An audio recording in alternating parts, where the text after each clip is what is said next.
Hello and welcome to Please Me. Last week, June Edward was on the show talking about how she helps souls on the other side, as well as those on this side to facilitate closure. As in all relationships that end, closure is an important part of healing and moving on. This was a fascinating one, so be sure to go back and listen. This podcast is intended for mature audiences. Eve is a licensed physical therapist who is on a mission to destigmatize conversations about sex. In her PT practice, Eve treats conditions related to sexual health. Please unwind, surrender, and bask in the pleasure of Please Me.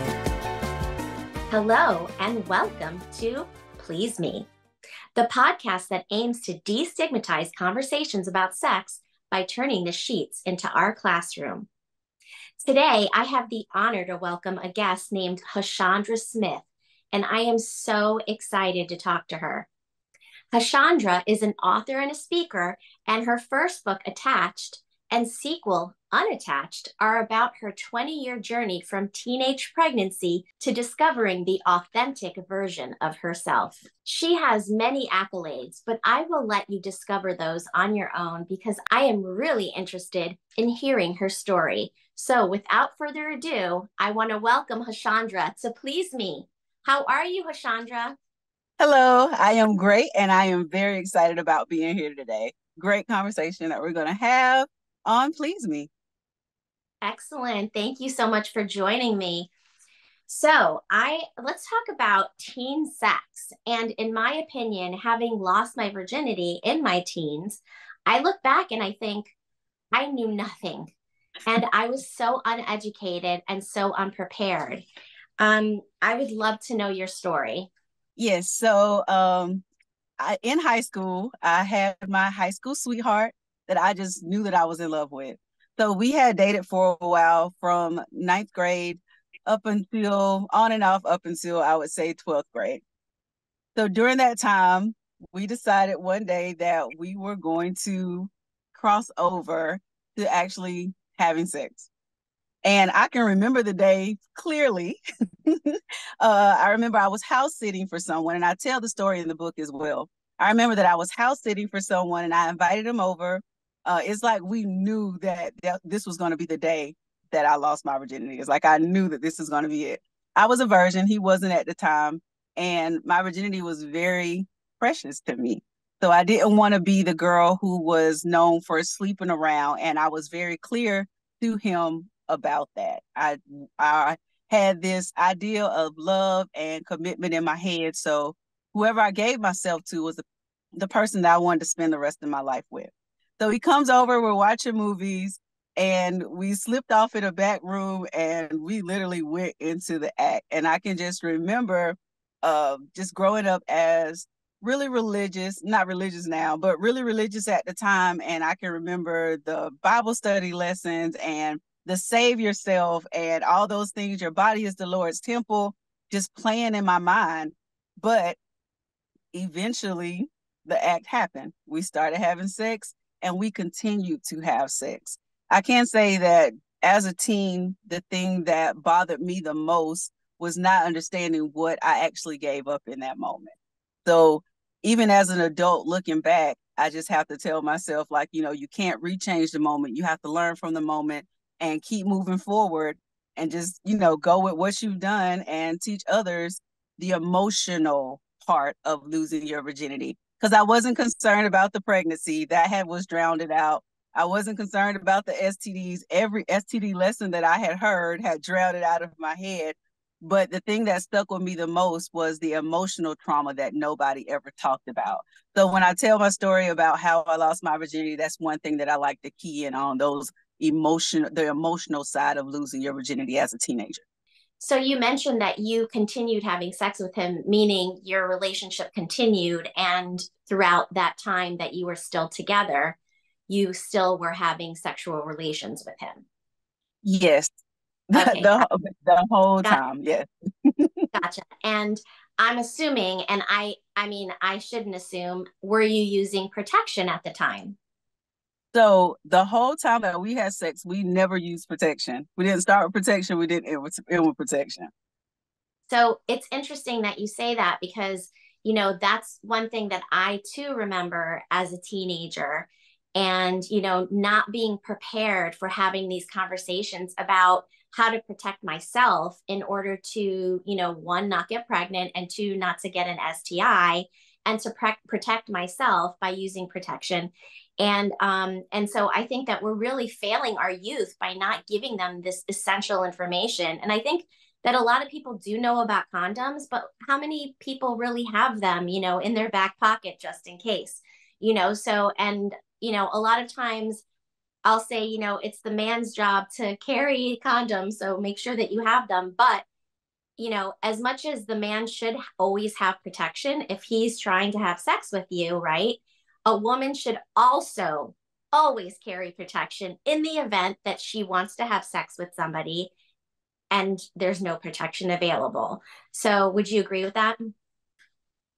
I would. And a lot of times when I talk about protection and, using birth control, using condoms, and even going as far as using a female condom, if you know that that's something that you want to do, you need to make sure that you're mentally stable enough to say stop. This is what we need to do. I want to protect myself. But in my personal situation, that was the only person I had ever slept with. And that was the person that I wanted to spend the rest of my life with. So that wasn't the first thought for me. But Right. as we continued to have sex, he had other sexual partners. So that then became an issue for me because now what they're exposed to, my body is exposed to. And that's something that I want teens to understand as well. Just because you are being faithful in a relationship doesn't mean that the other person is being faithful in a relationship. So you can be transferring those fluids throughout having sex. You can, of course, catch an STD, but you're also catching their energy as well. What they're going through is transferring through that person that y'all are sharing, and it's being put into you. And I talk about that in the book as well, those transfers of energy. That is so true. And, a lot of people don't consider that because they're thinking, oh, our energy is what I'm most focused on.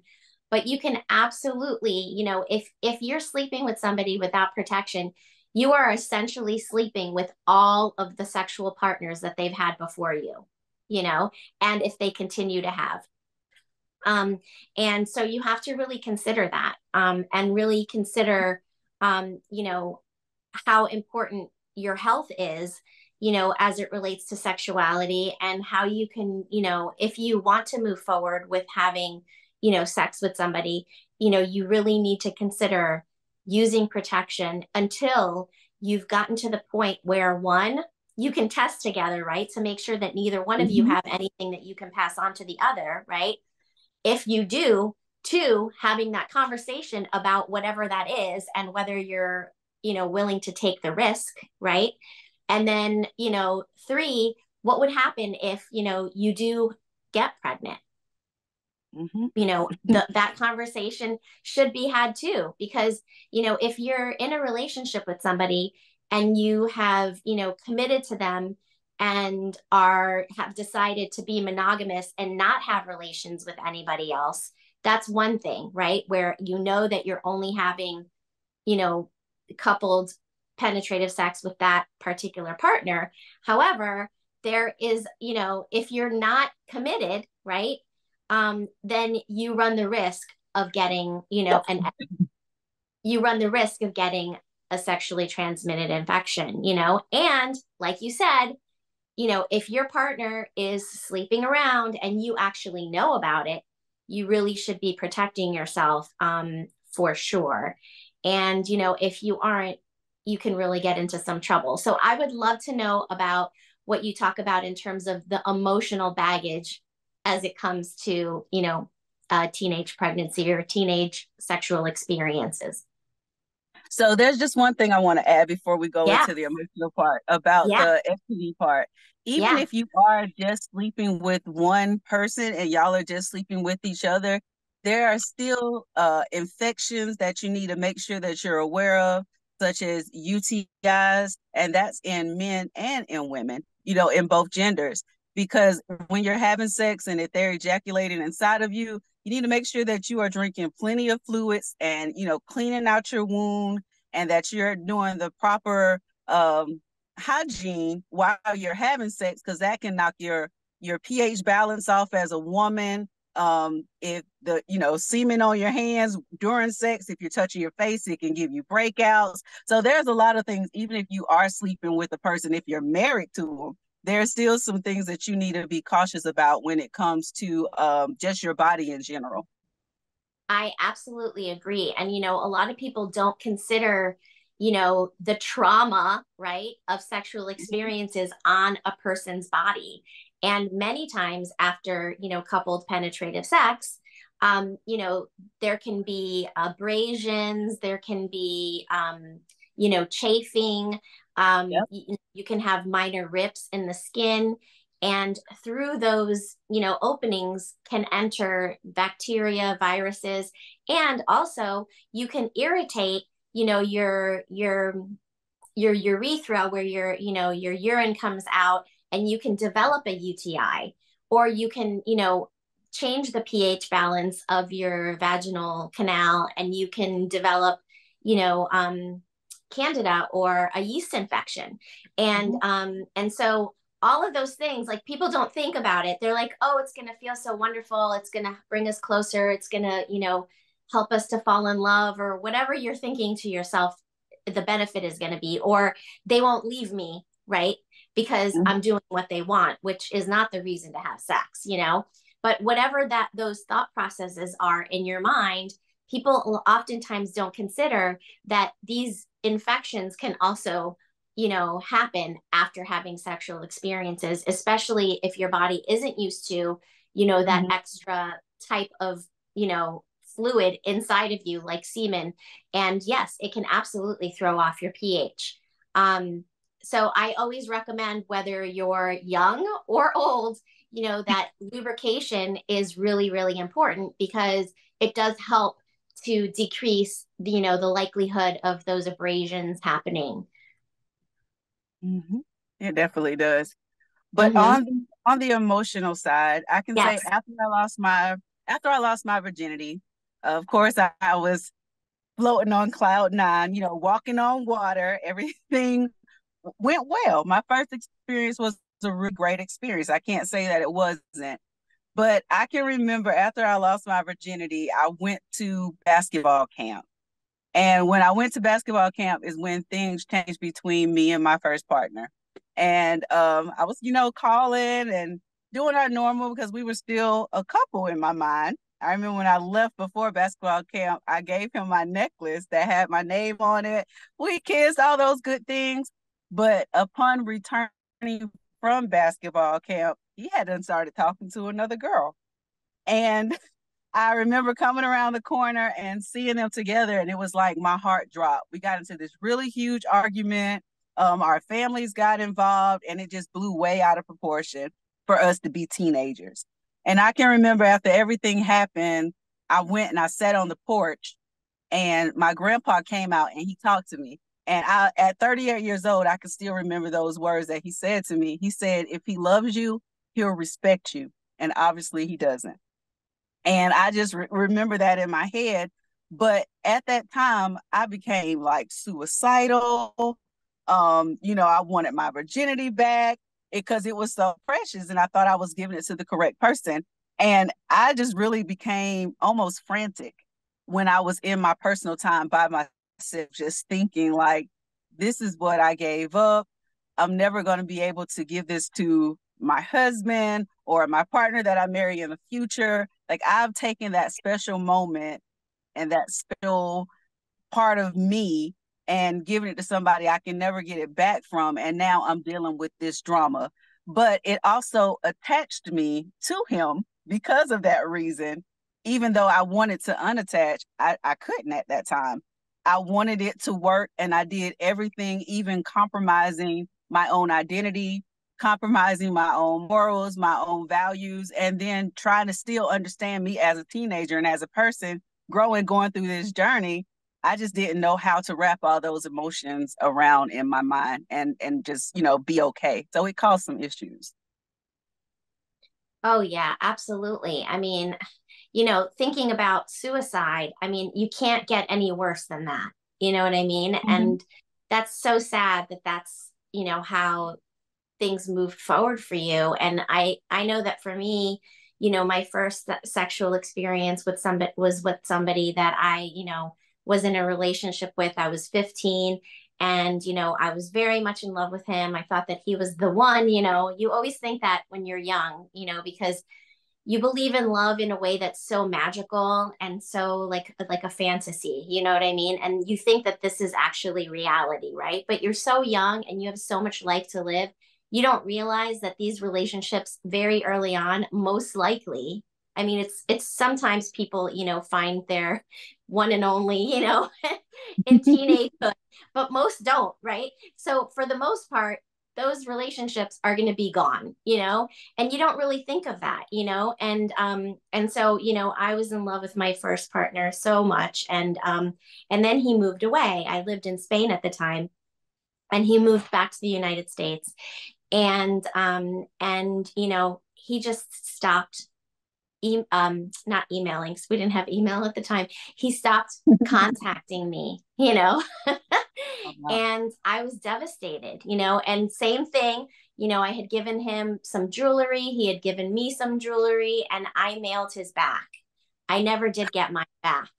Oh. Um, but I mailed his back because he just left me high and dry, and I was devastated, Mhm. devastated. So I can totally relate to your story. It does really create such emotional trauma, that we really are not considering. We're what we're thinking about is like the fantasy of it all, the love and the connection, and living forever together, and the reality is that that's often not the case. And I would love to Mhm. know the statistics around that, because it's probably like very, very high. Very much So, so. yeah, I mean, I definitely, definitely want to do better for our future generation by helping to educate them, How do you propose that we do that? Or what have you done I mean, your books obviously, teach another generation. So can you just, elaborate on that? So one thing that I do, and I do this every single day, and I tell everybody who I come in contact with that this is what I do, is I grace myself. I grace myself in understanding that I don't know everything.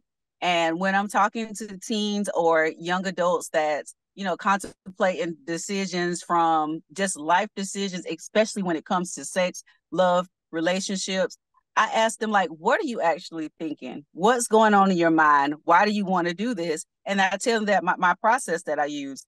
I say every day when I wake up, I talk to myself, I listen to myself, and I grace myself. I ask myself, am I emotional right now? Am I doing this because I'm lonely? How am I going to feel about this, 2 days from now? Am I just calling them because this is a moment? And I also identify my weaknesses. I'm very, very transparent with myself about my weaknesses. And I let other people know, be transparent with yourself about your weakness. If you know that, or I know that on rainy days, I like for someone to be with me. I love company on rainy days. And when it comes to sex, rainy days remind me of sex. I don't know why. It's mental, but it reminds me of sex. And I was married for 5 years, and it's like every time that it rained, I got extremely horny and I wanted my husband. Um, just knowing that and being single at the time, when it rains, I make sure that I am watching a movie or doing work or, doing something to kind of get my mind off of it. But the point is just knowing those triggers, being honest with yourself, asking yourself, why are you doing it? Are you doing it because you want to? Are you doing it because there's something unhealed inside of you or something that you desire that you've attached throughout your journey that may not be the healthiest? And sometimes, even if it is healthy, not saying that sex is unhealthy because it definitely is, not, but if it's something that is healthy, still be intentional about why you're doing it and understand the consequences of it being done. If I was to call someone over and I was to have consensual sex with them, am I going to be okay with me having consensual sex with them in this rainstorm and be okay next week without compromising what I'm already working on for myself, within myself. And I'm actually going, through that thought process. So that would be the advice that I give to some teens, because we don't think things through, or as teenagers, we're just thinking in that now moment, not really thinking about the consequences of our actions, or how those actions are going to affect our emotions and our life story as we journey through and get older. That is so true. You're not thinking about the consequences of the action, just the action itself and how wonderful it can be. But, it can really be awful too if you have a bad experience, number one, or if the person suddenly disrespects you or stops talking to you or mistreats you after the fact. So, and you really never know if any of that is going to happen, So, thinking about all of the possibilities and whether you're going to be okay afterwards is really great advice for sure. Excuse me. I know that you mentioned that you had a teenage pregnancy. Was this from the person that was your first, or was this, another experience? I'm glad you asked that question. I actually had two children from the person who I lost my virginity to. So when I first lost my virginity, when I was a senior in high school, I got pregnant during sometime, I would say basketball season. I found out I was pregnant, and I had to stop playing basketball. And I remember going to the doctor during school. I finally told my grandma and my mom, and they was taking me to the doctor. So when I got to the doctor, I found out I was 5 months pregnant and that I was in labor. Yes. And I mean, flat stomach, everything, still playing basketball, still running around, had no idea that I was pregnant. And so, and you were in labor? Get to the doctor. I'm 5 months pregnant and I'm in labor. I am 3 centimeters dilated and I am 16 years old. So I go to the doctor and the doctor says, "Have you been having sex?" And I'm looking around because my grandma and my mom's sitting in the room. I was like, obviously, I've been having sex, ma'am, because I'm pregnant. I mean, what kind of a question is that? Hello? Right. But I knew what she was asking me. But yes, probably like, I think it was either the day before or a few days, I know we had sex after I found out I was pregnant.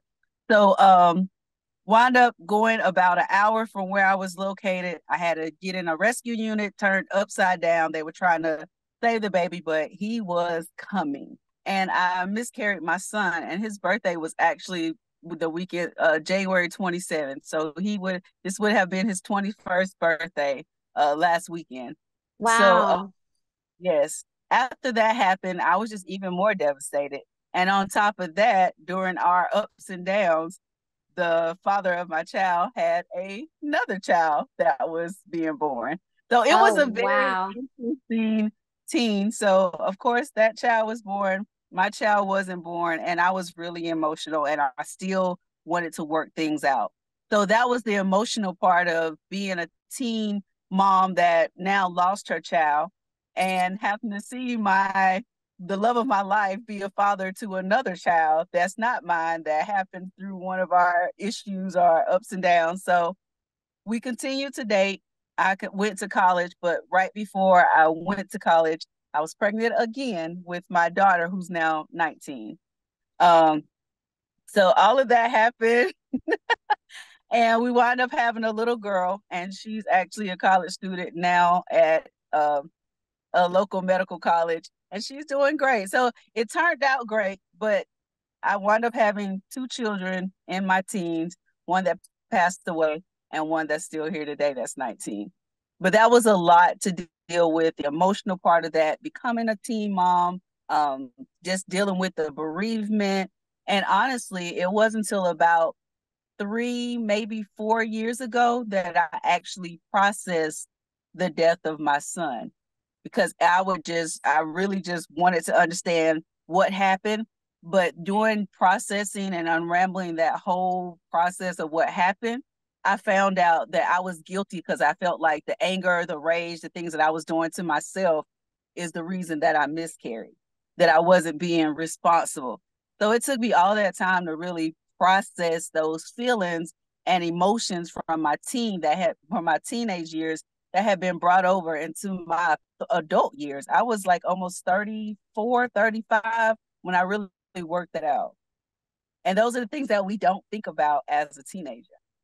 Absolutely not. And I always say that everyone has shit and baggage from their from their Yes. history. You know what I mean? Like whatever that is for you, and for me, it was, sexual abuse, but everybody has something, some kind of trauma that they need to, really work on to kind of get to the other side of that so that they can really live their authentic selves, and it does take a lot of time and a lot of, effort that is specifically, geared towards healing that wound. Um, Mhm. and so I applaud you for doing the work because a lot of people don't. A lot of people go their whole lives carrying all that trauma, all that anger, and then continually repeating the cycle over and over again. And so tell me what you discovered when you, finally were able to heal from that trauma. Well, first of all, with everything that happened, and it's just a long story, so I'm trying to condense as much as I possible. understand. But with all the drama that happened, one of the things that I knew I needed to do was to put control in the hand of the person who I could control, which was myself. Mm-hmm. I had to stop blaming other people. I had to stop looking at the situation as just a loss, but as a lesson, and really just work on Hashondra. And even as an adult or adults have issues working on themselves and relinquishing control. So as a teenager, it's kind of hard to work on yourself and be honest with yourself and just do what you need to do and do that work that needs to be done. So I always tell teens and young adults there's nothing that you can do to control another person. Even when it comes to a baby, a mother can't control a baby crying. The only thing that mother can control is herself.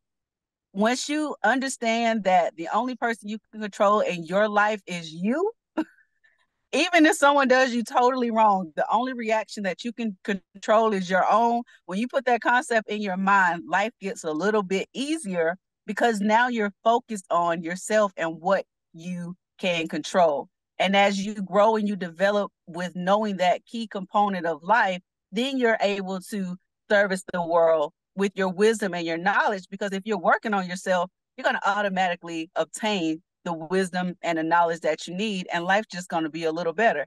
Life's still going to life, but it's going to be a little better when you understand that you're the center of your life and you're the light of your life, and the components that you need. If you're working on yourself, you're going to begin to understand what you actually need to live your life. So that blame game had a move with me. The blame, the guilt, the aggravation, the anger, the frustration, all of that had a move, and I had to deal with Hashondra. Absolutely. I completely agree with that. We are all on our own individual paths. Even, even as a baby, you're on your own individual path. And yes, your parents, your family, everybody is contributing to that path. But, as you get older and leave the nest, right? You're on your path and this is your life. So you need to, think about how you want to create your own life. And in relationships, same thing. It's two people on completely two individual paths, coming together and deciding to be together and to create, a communion within, a relationship. But again, even within a relationship, each person is on their own individual path, so respecting that Yes. other person and knowing that you can't change that other person and being okay with that.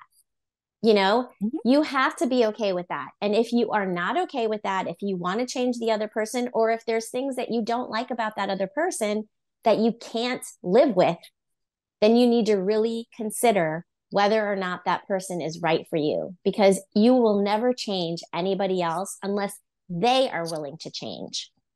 That's it.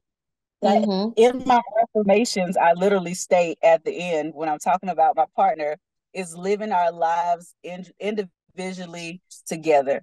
You live your life, I live my life, we live our life together. Because yeah, you said it perfectly. You cannot change anybody; they have to change themselves. And knowing what Absolutely. you want as a teen also helps. I've defined the type of person that I want as an adult. Really wasn't sure. I knew the physical attributes of a person that I wanted as a teen, but understanding those characteristics of the person that you want to be with as a teen, I think that really would have helped my journey. But never too late. So I have it now. I think that's so true. And, as teenagers, we're really focused on, aesthetics and, the Mm-hmm. physical and on, whether you're, attracted to that other person or not. And, you feel like love, can be, love is everything, love is all of it, and that's all you're focused on. I love them. I love them. I love them. But love is not everything, right? Love, Right. love is good. It's a good start, but you have to have somebody that's respectful of you. You have to be with somebody that, treats you well. There's so many different factors, and if you love the person, but, they don't meet all of, they're not respecting you and they're not taking care of you, you really need to, consider whether that person is the right fit. And that takes self-love to say, okay, this is not the person for me. I love That's them. right. And then understanding that there's different ways to love a person. You can love them from a distance. You can love them, as a person, but not the person for you. And it took me a while to understand that I love you, but I love me more. And it took a lot of power and, work to say, I love Hoshandra more. And because I love me more, I can't love you the way that I want to love you. Now, I know some people say, well, I don't spin the block. For me personally, I'll spin a block because the person that some of my exes dated, I'm not that person anymore. I'm a different person. I'm a better person. And some of them I wouldn't date, not because they haven't grown mentally. So I couldn't date them. They wouldn't be on my level of communication or anything. And then their goals and their dreams is just not enough for me because I know the type of individual I want. Not to put them down, but to say, you're no longer what I want because you don't line up to the type of individual that I want in my life permanently. So spinning a block is okay for me, but understanding what you want is very important and having that self-love component in play so that you can have that measuring stick to say, to be able to look at, am I loving myself and is this the person that I want? Absolutely. And if you've, gone through any kind of trauma, as a child, that self-love component is often not there, Mm-hmm. and, you feel, sometimes you feel like, you really have no choice, in certain, things that you do actually have a choice for, like, having sex with somebody or saying no to somebody. And so, depending on the trauma that you experience. So, self love is so important. You're absolutely right. And it develops over time and it takes a lot of maturity. It's not something that is like instantaneous, like, okay, um, I accept myself in all my, all the good and bad, the ugly and the beautiful, it's not automatic. You have to really work on yourself to get to the point of really loving yourself.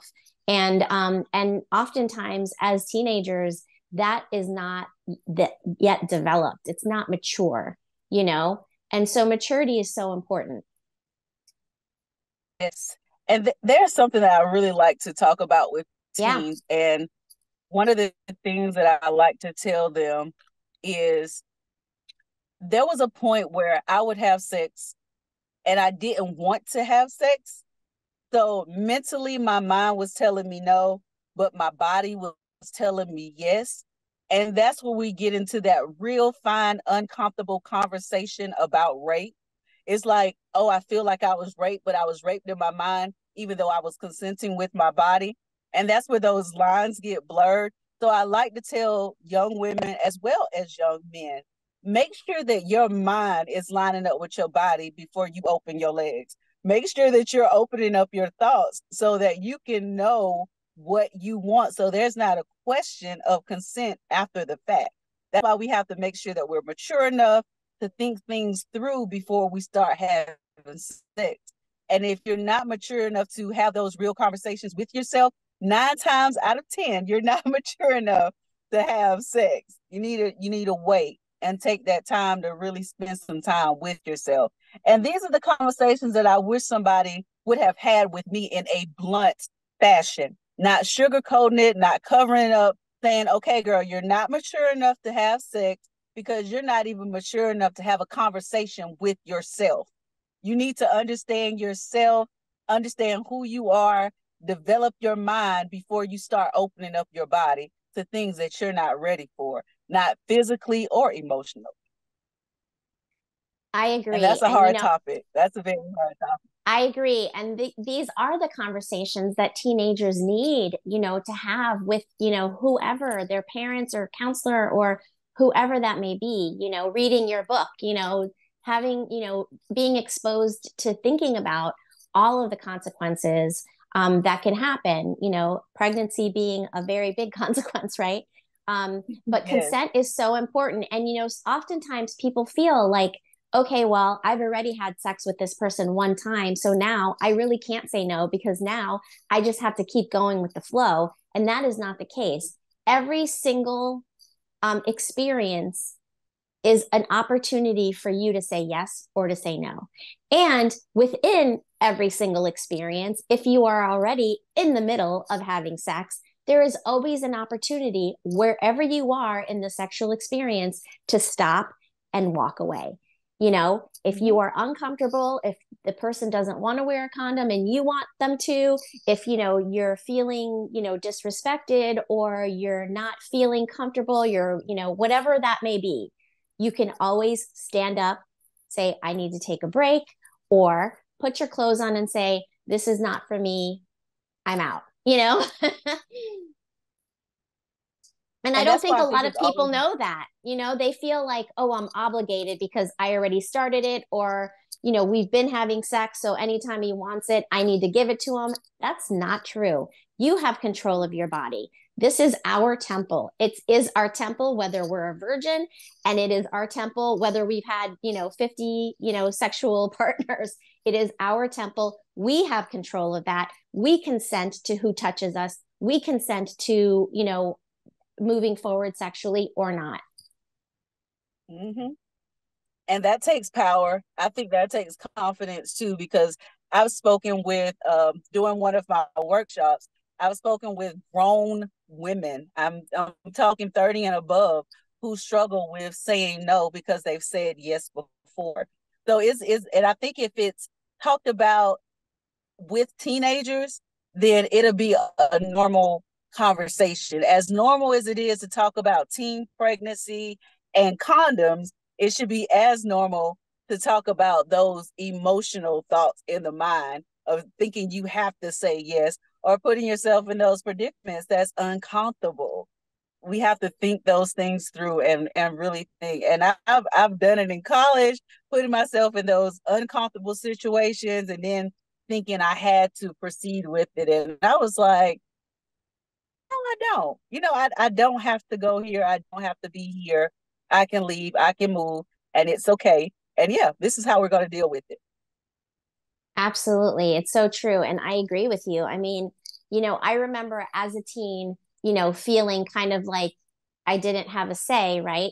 But, even having conversations, like you said, with, friends that, are in their 30s and, 40s or whatever, and still, they're still making poor choices. It really is, it's maturity. And, you can have, sexual maturity when you're much younger. Sometimes it takes people decades to gain that sexual maturity, but, considering all of the aspects of, what could possibly happen and all of that is so important, like you said. I'm curious to know, besides, so you said that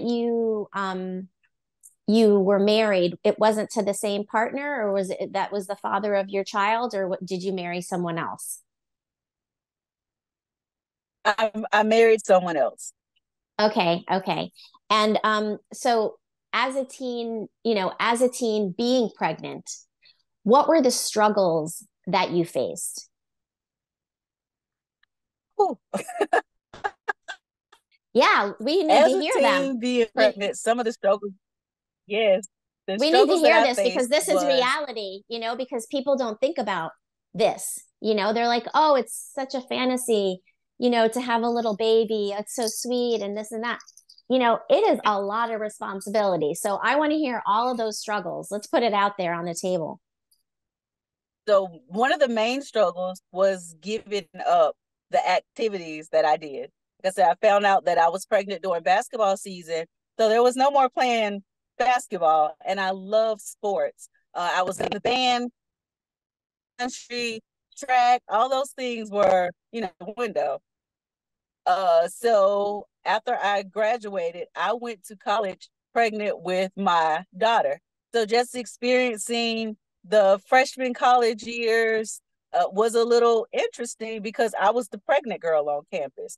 So then I had to deal with the looks of people looking at me because I was pregnant. I was saying it was common, but not as common as it is today with teen pregnancy. Sometimes we see the teen girl and it's like, oh, she's 15 and pregnant, and that's normal, but that wasn't quite the normal thing on campus. I think I might have been the only pregnant girl on campus Wow. when I went to college. Yes. And I So mean, and go ahead. it was a little it was a little uncomfortable. And then the other thing was just dealing with the drama of body changes. I had no idea I was 115 pounds when I got pregnant with my daughter. I was 137 pounds the day I delivered, and I delivered her naturally because I wanted to hurry up and get back to college. And I remember ripping, like my body actually ripped because I was so small. So, dealing with the actual labor of it and the late nights with studying. And then when I finally she did get older around 1 or 2, it was having to leave her with someone so that I could continue to go to college. So I would come home during the weekends, then I would have to leave my daughter. So it was emotionally draining to have someone help me. But my grandmom, her grandma, her dad's mom, both sides of the family were very supportive. And through this journey, like I always tell people, I don't blame her father. We were both teens, but now we see how that has affected our daughter now. Great guy, great man now, but still our choices then it affects our daughter now, and she's actually just going through and processing. So as a teen, we don't think about that either, but those were just some of the struggles: the looks, losing the things that I love, the body changes, and the emotional attachment issues of having to leave my daughter. And I was really, really active in church. So actually disappointing those people who looked up to me were more emotions that I had to deal with. Absolutely. And, not to mention the fact that you're in your freshman year of college. And these are like the party years, right? Where you get to like, woohoo, go have some like liberation and some fun and some, you get to like be on your own and discover, fun and parties and social events and all of that, and, you know, you had to probably go home on the weekends to be with your daughter, right? So you didn't have as much time to experience like what the college experience is all about. And I'm impressed that you actually even went to college because a lot of people wouldn't even have moved in that direction. They would have said, well, now, I'm pregnant, so I'm going to stay home to take care of the baby. And then you would have, sold yourself short in terms of moving forward with your education. So I applaud you for having done that. And it's so great that you had that support. Many people don't and don't have the opportunity to, that you did to go ahead and continue your education. So that's great. And that all goes with Vaughn said. I always tell people, don't allow the situation to determine your final outcome. My end goal always remained the same: to complete college. but I just added some more obstacles. And I always tell my daughter she was a blessing, but I wasn't ready at the time. And so I really had to develop. And even when she graduated under the nonprofit that I run or that I founded, and I always tell her, you graduated at 17. I was pregnant with you at 17. So Wow. our stories are quite different. And it's just really ironic how everything turned out and turned around. Because I tell her my story, I tell her those uncomfortable stories, her and my youngest daughter, she's 11. I make sure that I tell them the real, even about the way that they dress, the way that they present themselves. I said, there's nothing wrong with the way that you dress. But when you go out in public, there's going to be some looks that you want, and then there's going to be some looks that you don't want. So you have to make sure that what you have on, that you're mentally prepared for both. You can't pick and choose. You can't, pick to get the attention from the guys, because you're going to get it from guys that you don't want, and even some grown people that you don't want that attention from. So just having those real uncomfortable conversations as a mother as well with our teens.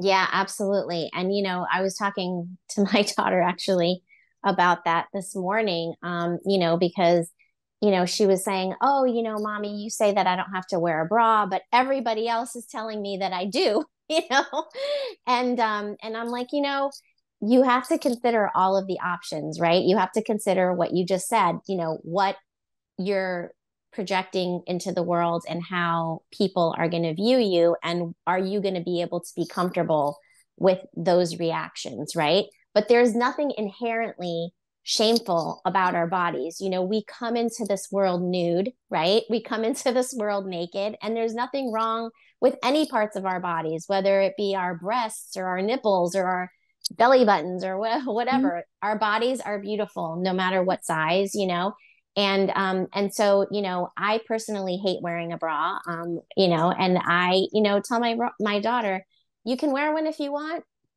and you don't have to wear one if you don't want, you know what I mean? But, you do have to wear appropriate clothing for the place that you're going. Like there is a school, dress code for a reason, so Yes. you have to consider all of those things too. But yes, I always, I like to say that really there's no shame in our bodies at all. Understanding that we can be free, but there's a time and a place to be free. So just, drilling that into them. Absolutely. I love that. That's so true. So I am going to jump ahead because we have been talking and talking for almost an hour already. I like to ask this question to all of my podcast guests.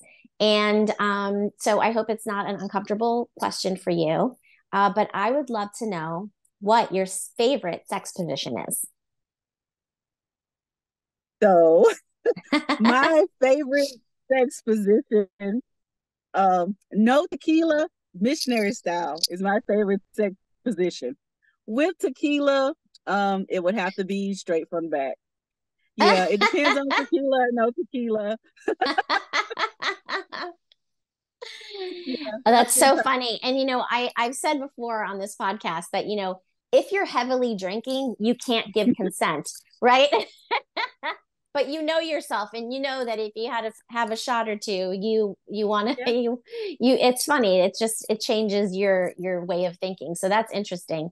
Tequila is only consumed in my home. I do not consume tequila outside of my home. Wow. Okay. Well, I love a spicy margarita, and I don't know how to make that. So I usually get those at Mexican restaurants, and that's tequila too. But I understand, sometimes you're in the mood for this, sometimes you're in the mood for that. And it's okay. I mean, sex is supposed to be fun. It's our adult playground. Yes. It's how we play. So experiment, and always be safe. Yes. So I want to make sure that my guests can find you. So could you please let us know where we can find you? You can find me and all of my information on my website, which is www.hashondra.me. That's HASHONDRA.me. And if you email me and tell me that you watched this episode, I will actually send you a free copy of my book, Unattached to Final Season. Ooh, you hear that, you guys? Make sure you do that. Go onto her website and get that book. I think I'm going to do the same thing. So I want the book too. Yes. Awesome. As a licensed physical therapist, I treat conditions such as sexual dysfunction, like erectile dysfunction, decreased vaginal sensitivity and dryness, incontinence, and other sexual health issues. So if that's you, please reach out to me on pleaseme.online and let's set up a consultation or an appointment. I also do health coaching and I would love to help you along your health journey. If you're interested in experimenting in the modern lifestyle, go to stc.com and use code 37340 for a free trial membership. So it's a great website for lots of different things. They have tons of education about modern relationships, and it's a fun place to meet other people who are open-minded. So feel free to use my code, again, 37340, to have a free trial membership. Thank you so much, Hoshandra, for joining me today on Please Me. It has been such a pleasure to meet you, and I am so excited to read that book. Thank you for having me. I appreciate it. You're welcome. Until next time. Visit pleaseme.online to reach Eve or for more information on products to increase blood flow and overall health, for her curated list of her favorite toys, and for swag that shows that you are a big fan. Please consider supporting the show.